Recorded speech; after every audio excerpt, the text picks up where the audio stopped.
시청자 여러분 안녕하십니까? 7월 12일 시사정담 시작하겠습니다. 시청자 여러분, 김성태 전 쌍방울그룹 회장이 경기도를 대신해서 북한에 800만 불 대납 경위와 함께 이재명 민주당 대표와 그동안 5차례 통화를 하고 3차례 경기지사 공관에서 모임을 가지려다 무산된 사실을 털어놨습니다.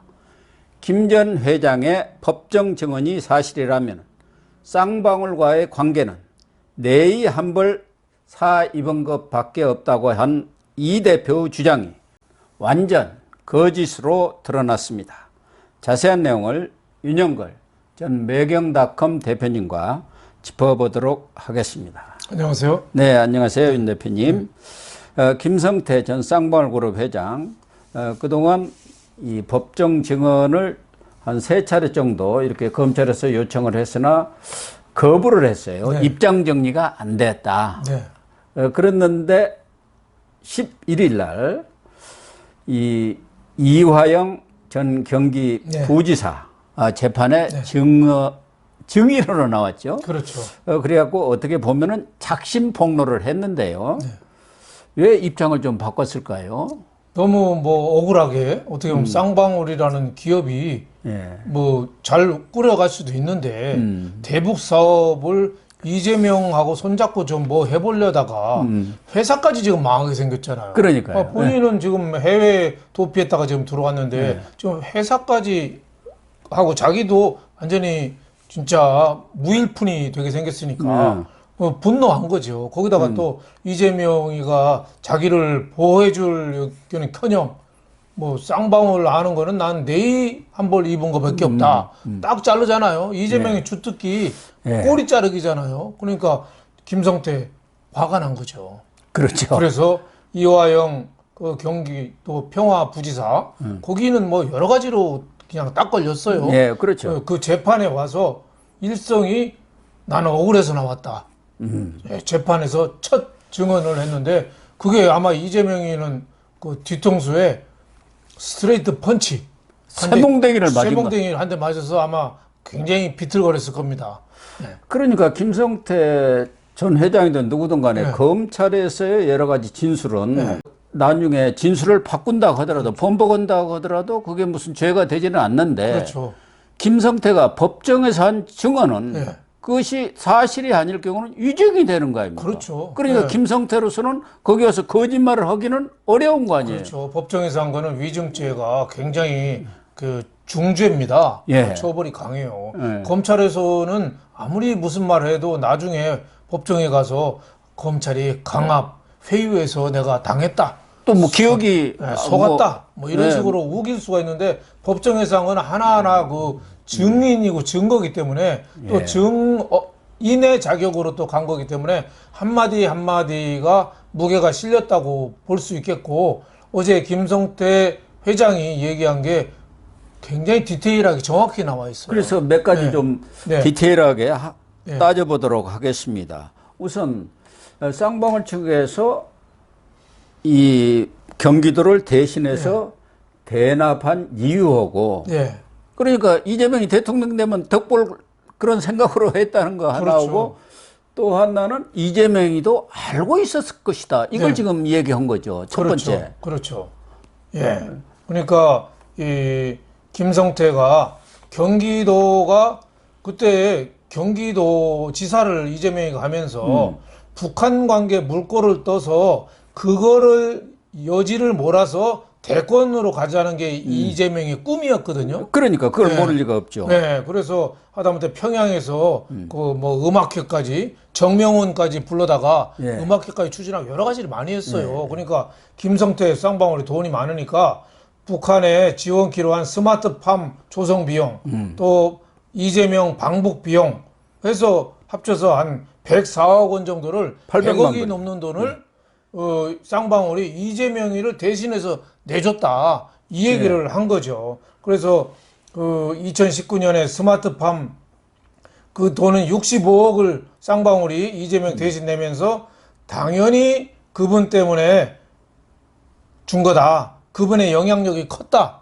이렇게 그러니까요. 김성태가 어제 법정에서 얘기를 했죠. 그리고 이 돈을 준 게 이재명한테 보고됐느냐 하니까 그때 이화영이가 가운데 있었거든요. 이화영이 다 상의해서 한 거 당연히 아닙니까? 보고됐고 수고했다. 얘기까지 다 들었다. 뭐 이런 얘기도 하고 그때 돈을 주고 나서 며칠 후에는 그 이재명 비서 측근. 김용, 네, 핵심 김용을 또 측근이죠. 따로 만나서 고맙다는 인사까지 듣고 저녁을 먹었다는 거예요. 네. 그러니까 이재명이가 디테일하게 다 보고가 되고 알 수 있었던 건데 이 대목에서 하나 우리가 눈여겨볼 게 이재명이는 이런 거 지금 재판까지도 염두에 두고 그때 본격적으로 본인이 나서진 않았어요. 안 나서죠. 비서시키고 간접적으로 이화영 통하고 이렇게 했죠. 대장동도 그렇고 성남 FC도 그렇죠. 보면 본인이 직접 나서는 건 없어요. 그렇죠. 그러니까 김성태가 돈 주고 받고 간접적으로 얘기 듣고 또 통화를 5번이나 이재명 했다는 거 아니에요? 예. 근데 이재명이 여기에 대해서 진짜 꼬리를 자르고 인정을 하지 않겠죠. 네. 통화 내용을 딱 한 번 인정한 것은 네. 인정도 아니지만 그 무슨 술자리에서 전화를 했다는데 그런 애매- 말이 있는데 저는 기억이 안 납니다. 애매모호하게 한 거죠. 통화했다면 했겠지요. 뭐 이런 식으로 예. 아주 고단수의 더듬수를 쓴 거죠.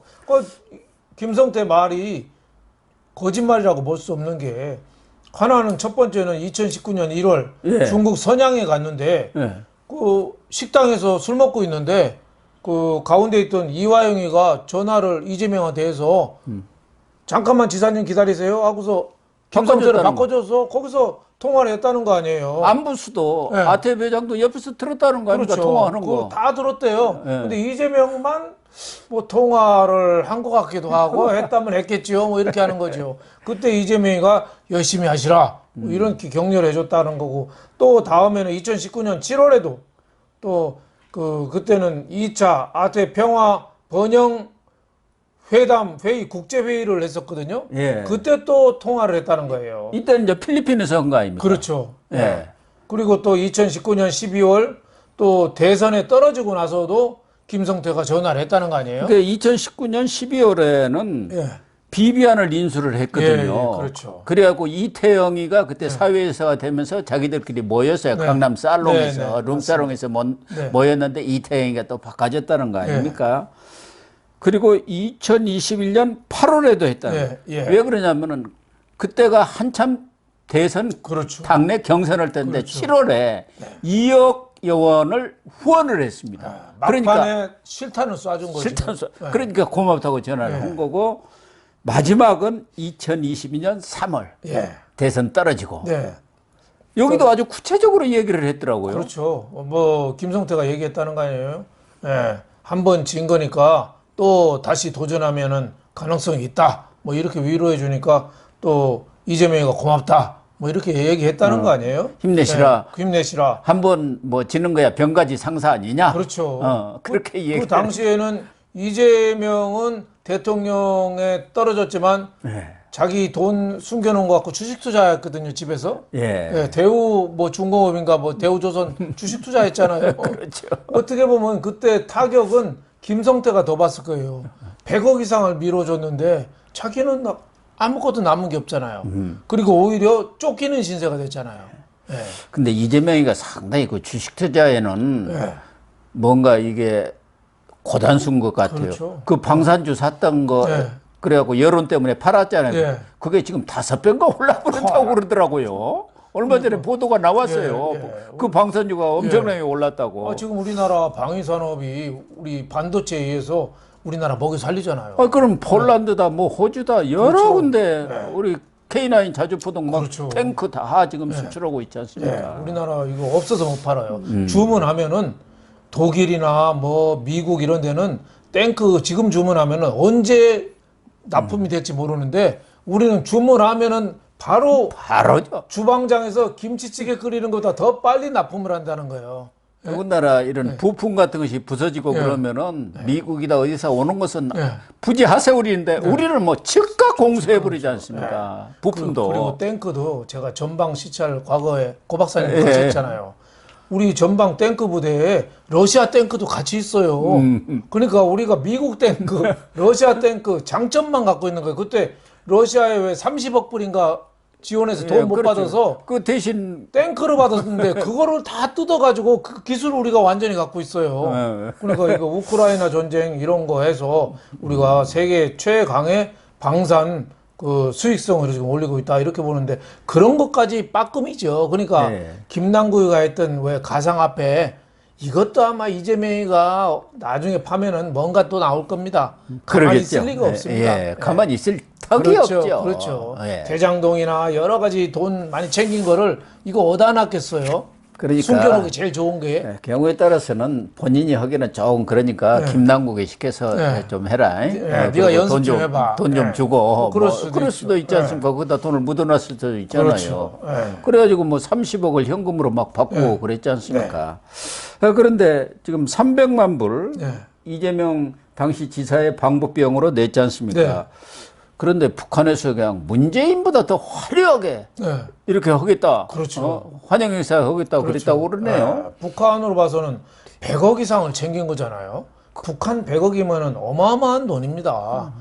100억도 100억이냐 문재인은 이제 가고 일수거사고 그렇죠. 이제 이재명이가 딱 대통령 되면은 또 이제 잘 데리고 놀 수 있잖아요. 그렇죠. 문재인 그 소대가리라고 해도 잘 이용해 먹었는데 이재명이가 되면 더 빼먹을 수 있으니까. 그러니까요. 그 북한에서 그랬다는 거 아니에요. 문재인보다 더 화려하게 환영 대회를 준비하겠다.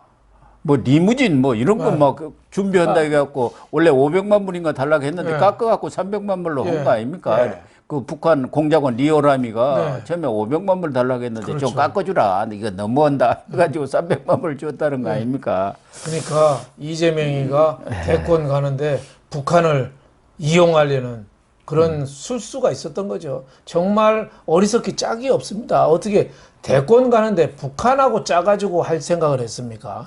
우리 민생하고 우리나라 정체성을 세우는데 대통령 후보가 노력을 해야지 북한에다 돈 주고 북한한테 지원 얻어가지고 어떻게 해보려고? 어떻게 보면 과거의 총풍이나 뭐 이런 거랑 똑같은 거예요. 어떻게 보면. 그러니까 이화영이라는 사람을 다른 시도에는 없는 평화부지사라는 이름을 붙여가지고 대북 관계를 아주 총괄하도록 이렇게 맡긴 것 아닙니까? 그러니까 문재인이가 남북 정상회담 할 때 박원순이, 최문순이만 데리고 가지 말고 이재명이도 데려갔더라면 이런 일은 조금 없었지 않았겠느냐. 쏙 빼놨죠. 쏙 빼놨단 말이야. 문재인은 기본적으로 이재명은 좀 싫은 모양이에요. 그렇죠. 조금 껄끄럽고. 이재명 눈빛을 봐요. 아무리 문재인이가 어리석다고 해도 언젠가는 뒤통수 칠 눈빛 같다는 문재인이가 본능적으로 알아채지 않았을까요? 이재명은 시라소니상이라고. 시라소니상. 혼자 가면서 악에 받쳐서 뭐든지 할 수 있는 시라소니상. 노무현 대통령도 시라소니상이죠. 혼자 독고다이. 혼자 다니면서 무슨 일이라도 하는 거. 이낙연은 그 캥거루. 캥거루가 서서 컨트롤하는데 팔이 짧아요. 팔이. 잼만 날리는 거니까. 그러니까 캥거루한테 맞아봤자 하나도 안 아파요. 어퍼컷을 치고 뭐 이래야 한다. 스트레이트 치고 다운을 시켜야 되는데 그러니까 이낙연의 특징이죠. 어쨌든 또 이 김성태가 어제 새로 폭로한 것은 이재명하고 경기지사 공관, 당시 지사니까 공관에서 세 차례 회동을 하기로 했는데 그때 급한 일이 생겨서 무산이 됐다. 이것도 또 폭로를 했어요. 그렇죠. 없었던 일을 얘기할 수는 없는 거 아닙니까? 그리고 날짜까지 정확하니 특정을 한 거 아닙니까? 하나는 2019년 9월, 2020년 11월, 2021년 7, 8월. 이때 만나기로 했는데 일이 생겼다는 거 아닙니까? 그때가 이제 방북 그 이재명 그 비용을 뭐 39억 우리 돈으로 대납을 할 때죠. 그러니까 관사에서 만나서 여러 가지 또 짜고 뭔가 꿍꿍이를 하려고 그랬는데 그때 이제 이재명이가 법원 판정이 2019년에 형 강제 입원 이게 법원 판결이 나와버렸어요. 판결이 그때 나오더라 분위기가 뒤숭숭했어요. 이재명이가 죽느냐 사느냐 문제가 있었어요. 그러니까 연계했고 2020년 11월에는 아마 SBS인가가 보도했는데 김성태가 조폭이다 이런 게 있으니까 야 조폭은 어떻게 또 만나겠냐 그래갖고 안 만났다는 거고 2021년 7, 8월에는 그때는 이제 이 돈을 후원금으로 네. 한 2억 주었지 않습니까? 경선 때 지금 막 돈이 필요한데. 그래서 만나기로 했는데 그때가 나온 게 이제 변호사비 대납 사건이 그렇죠. 터진 거예요. 네. 그러니까 또 못 만났다는 그렇죠. 거죠. 그러니까 이 상황을 보면은 이게 김성태가 거짓말을 할 수가 없는 거예요. 그렇죠. 법원에서 모든 게 법정에서 어떻게 증언을 딱딱 거짓말? 떨어지고 김성태는 그 조폭 주먹 출신 아닙니까? 네. 그러니까 주먹들은 그렇게 잔머리는 못 굴리죠. 그렇죠. 네. 그러니까 나는 억울하다. 돈 다 뺏기고 나 회사까지 덜어먹고 그럼 맨주먹으로 한 사람 아니겠어요? 예. 감옥 가서 그 뭐 알파벳부터 공부했다는 거 아니에요? 예. 구구단 알파벳도 공부하고 해서 그 중에 감옥에 있는 사람 중에서는 영어를 제일 잘했대요. 어느 정도인지 몰라도 그럴 정도로 그 맨주먹으로 해서 주먹으로 일으킨 그 기업인데 뭐 다소간의 성장 과정에 문제는 있었겠지만 이재명한테 홀라당 다 뺏긴 거 아니에요. 네. 그리고 쌍방울이라는 회사가 지금 아무래도 지금 뭐 거의 흔들흔들하지 거의 않습니까? 뭐 영업하기가 어려울 거예요. 아, 회장이 깜빵에 네. 있는데 그게 제대로 그렇죠. 되겠습니까? 그렇죠. 네. 지금 어제 증언으로 보면은 이제 검찰에서 네. 이 쌍방울 그룹 대북 불법 송금 문제 네. 이것에 대해서는 지금까지는 이제 조사할 사람들은 다 했어요. 네. 그러니까 이재명 이제 소환하는 일만 남은 것 그렇죠. 같아요. 이렇게 김성태가 다 증언했는데 네. 불러서 이재명한테 너 네 차례 네. 전화했다면서 세 차례 만나기로 했다면서 돈은 이렇게 그렇게 주었고 그때 이런 전화도 했다면 이거 이제 확인하는 수밖에 없지 않습니까? 그렇죠. 당연히 확인해야죠. 이 건은 뭐 김성태 증언 떨어지는 구체적으로도 나오고 이화영이가 지금 감옥에 간 지 오래됐거든요. 네. 이화영이가 뭐 법인카드 쓰고 뭐 여러 가지 가정적인 거나 사적인 문제가 많아요. 네, 많죠. 그러니까 이화영이가 지금 딱 걸렸어요. 그러니까 여기에 관해서는 증거가 충분할 것 같다. 그래서 이재명이도 이 건으로 여태까지 거짓말을 많이 했는데 소환해서 이실 직고할 날이 멀지 않았다 이렇게 봅니다. 그럴 것 같습니다. 검찰에서 지금처럼 국회가 휴회 중에 좀 소환을 하지 네. 왜 안 하는지 모르겠어요. 너무 좀 재고 있는 거 아닌가 하는 그렇죠. 생각도 지금 뭐 들고요. 불체포 특권을 포기한다고 그 선언을 했는데 지금 뭐 민주당에서는 진짜 포기는 아직 안 하고 있잖아요. 예. 이럴 때 한번 그 국회 휴회 중에 하면은 불체포 특권 그 투표 안 하고 넘어가거든요. 예. 바로 영장 실질 심사로 가거든요. 그래서 검찰이 좀 해볼 만한데 의외로 좀 시간을 끄는 거 아닌가 뭐 이런 생각이 들어서 좀 답답합니다. 아무튼 뭐 말씀드린 대로 김성태 전 회장이 작심 이렇게 폭로를 하고 그동안 불분명했달까 이런 내용들까지도 이렇게 다 얘기를 했기 때문에 검찰은 이제 그 내용을 토대로 해서 이재명 불러갖고 소환 조사하고 그게 이제 공모자로 되면은 공모로 지금 아마 돼야 있을 겁니다. 그렇죠. 이화영이랑 구속영장 칠 때. 그러면 이제 그것에 따라서 뭐 체포영장을 국회로 보내야죠. 그렇죠. 어차피 10일부터는 또 뭐 국회가 열린다니까 7월 임시국회 그리고 8월 달에 잠깐 또 휴회가 있습니다만은 그래서 이재명은 어차피 불체포 특권을 포기를 선언을 했으니까 국회로 보낼 필요도 없네요. 구속영장 청구를 하면은 바로 이제 법원으로 갈 거 아닙니까? 그렇죠. 그리고 이제 의왕으로 가야죠. 국회 휴회 중에 하면은 바로 이제 법원으로 가는 거고 국회가 열릴 때는 국회에서 또 투표를 하겠죠. 그때는 또 이재명이가 모른 채 하고 모른 채 나는 하겠죠. 포기를 했는데 의원들이 하겠다는 걸 내가 일일이 어떻게 막느냐. 그게 국회의 권한이더라 보니까. 지금 그런 의도가 다분한 거 아니에요? 그러니까요. 그래서 이재명이가 진짜 뜻이 있었으면 의원총회 열어서 선언을 하죠. 나는 불체포 특권 전혀 안 받겠다 선언하는데 그런 거 안 하잖아요. 그러니까 조국 아들이 저 연세대 석사학위 반납한 거랑 똑같아요. 그 반납을 한다는 선언만 했지 반납이 되겠어요? 네, 그러니까. 연세대학이 그렇게 한가합니까? 총장회의 심의위원회 열어서 그거 심의해요? 국적은 바꿔도 학적은 못 바꿉니다. 그렇습니다. 네, 조민희는 워낙 의사 되는데 사기를 많이 쳐서 엉터리 같이 해서 이제 그렇게 된 거고 조국 아들까지 한다는 거는 제가 보기에는 선언적인 의미예요. 우리 아들 딸 기소 좀 하지 말아달라 뭐 이런 그렇죠. 거죠. 근데 이제 이재명도 뭐 그런 어떻게 보면은 불체포 특권 말뿐이지 실제 그기를 포기할 의사는 아직은 없는 것 같다 이런 생각이 듭니다. 아무튼 검찰에서 조기에 이재명을 소환해가지고 이 뭐 영장을 청구를 하든 어쨌든 수사를 하는 게 정도가 아닌가 그렇죠. 그런 생각이 듭니다.